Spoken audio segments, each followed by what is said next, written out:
Back with closing trades right here on ET now, holding out quite okay for the markets. The Nifty Bank now has scaled a fresh high for itself.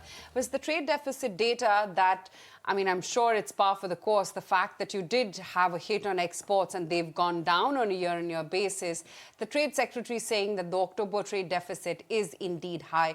We will try and get in some more perspective and perhaps get a reporter to get in or throw more light on the import figures. While they have seen an uptick of about 16.5%, I'm not sure how they compare on a quarter-on-quarter basis. The exports, of course, they have fallen about almost 12% or so. But we need to see it in contrast, and we need to see it in light of what the previous times figures were. Both the trade deficit data, which of course optically is looking alarmingly high right now. It's almost a double quotient on the back of gold and silver imports, as the trade secretary has been quoted as saying.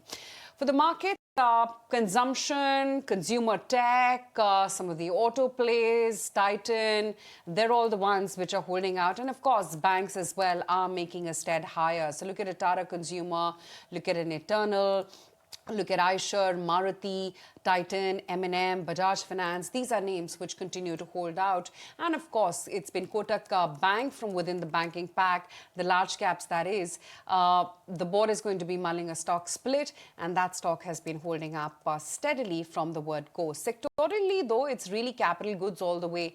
That's been the sector leader today. The breadth of the market, of course, continues to look good. And now more and more of these tech plays are joining the bandwagon. Look at a Policy Bazaar that surged up about 4%. Paytm has been doing very well. There's Angel One, which is going strong, and Sammaan Capital now standing at a solid 4.5% gain for itself. Rujit, including the mid caps here, is there any sector which is looking like, the gains are going to be intact, or it's looking like it's at that breakout point? I think auto is one space which technically looks much positive. Recently, if you look at last 2 or 3 months of data, then initially post that announcements of GST reforms, we saw a one-way up move in Nifty Auto Index of about 1.5 months. Post that, the index went into some consolidation, which seems to be more of a time-wise correction within an uptrend. And today we can see that there has been a resumption of the positive momentum within the auto space. So Nifty Auto Index seems to poised for further higher from current levels. So I think if one is to go with the sectoral moves, then auto could be one space where we can see some good momentum in the near term. Right. Okay, that's that right now on what are the buzzing spaces in the market. But let's try and analyze Ideaforge. The stock, of course, has been holding out a buzz. Remember, they secured that 100 crore rupee new defense contracts, which included a 75 crore rupee for the Zolt tactical UAV and a 30 crores for Switch V2 drone from the Indian Army. So let's chat a little bit about these two orders. We've got Ankit Mehta, the CEO at Ideaforge Technology, joining in on the show right now. Ankit, hi, good to have you on ET Now. Firstly, tell us a little bit more about these orders. What's the execution timeline like? Yeah, so these orders, of course, one of the orders is for a short-term timeline, and it is also one of the orders, particularly for the one that we received for Zolt, where we have to deliver it in a year's time frame, which is standard for most capital EP cycles. So Ankit, with this 100 crore rupee of two orders, what does it take your total order book size to? So from the previously disclosed, at the time of earnings, it was about 240, and this additional 100 gets it to about 350, of which some of it would have been executed as well. And hi, this is Harsha. And what is the execution timeline for the current 100 crore order that you've won? What's the sense like on that? So, in terms of the overall order book, I think some of it will spill over to the next year because the timeline given for us to deliver is about a year from the date of receiving the order. But quite a bit of it will also get delivered within this year. Okay. And what's the kind of demand traction that you're seeing, Ankit? Are you seeing, is it improving? What has evolved over the last 6 months, given everything that we've been through? Is there a change in the way in which it's being approached? Are Indian companies more at the forefront? What are you seeing on ground? Absolutely. I think there is a massive change in the way the government is looking at overall the defense space and particularly the space on drones. We are looking at ensuring that we buy as much capability locally, as well as there is a shift in terms of how it's going to get adopted, right? There is a wide spectrum that is going to get adopted in terms of technology and capability, as well as that capability. The desire is to see most of it emanating from Indian origin. In fact, if you look at what we have done in terms of technology, is that we have built all the core technologies that will now be looked at in terms of adopting drones, the GNSS denied technology, the communication resilience technology. We have built that stack from grounds up in our company itself, and that makes us stay ahead or stand ahead of other people who are system integrating this kind of technology.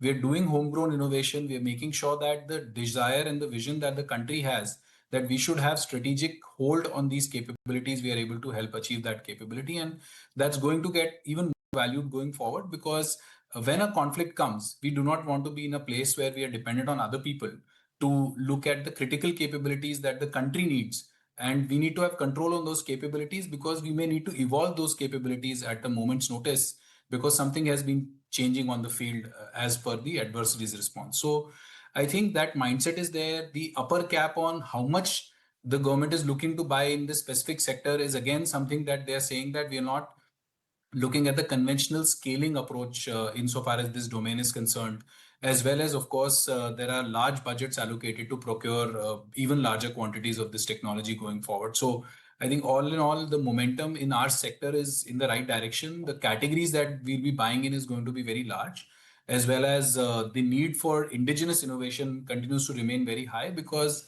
we need indigenous and Indian capability to be delivered to our armed forces. Ankit, so tell me, what's the visibility, if you have any at this point in time, for additional army or other defense force orders?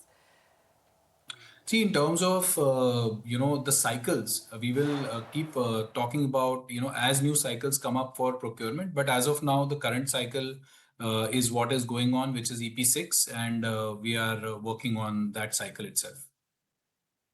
Are these high margin orders? This 70 and 30 crore rupee, the two orders?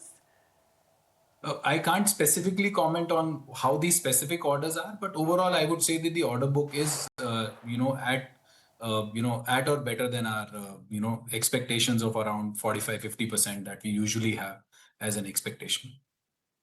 Ankit, H1 has been low or slow on execution, I would reckon. Does that accelerate H2? What's the sense? Give us that. Yes, it will, right? Because we received the orders only recently, so we have to accelerate towards delivery right now, and already the work is on in that direction. Give us the 3-year roadmap. Where will you be in terms, or where do you aspire to be in terms of top line, in terms of margins, etc.? See, aspirationally, margins, in our opinion, will continue to hold to our expected level of between 40 to 50% in terms of where we are going to be in terms of business. I think that's a projection that we do not do at this point in time. But what I can very clearly see is that the momentum is very, very heavily in our direction, and we should see, growing procurement, you can say initiatives from the government in this domain. Ankit, lastly, any ongoing discussions with international defense agencies or any civil clients? Yes, absolutely. I think the number of opportunities we are bidding in the global market as well is going up. Closures remain a little bit challenging because, again, many of our customers internationally are also governments, and the budget allocation cycles have the similar sort of limitations that we see here in India. But the number of opportunities we are participating in and we are getting as an inbound inquiry has gone up quite a bit. Okay, here's to more orders then. Ankit, thank you so much for your time today.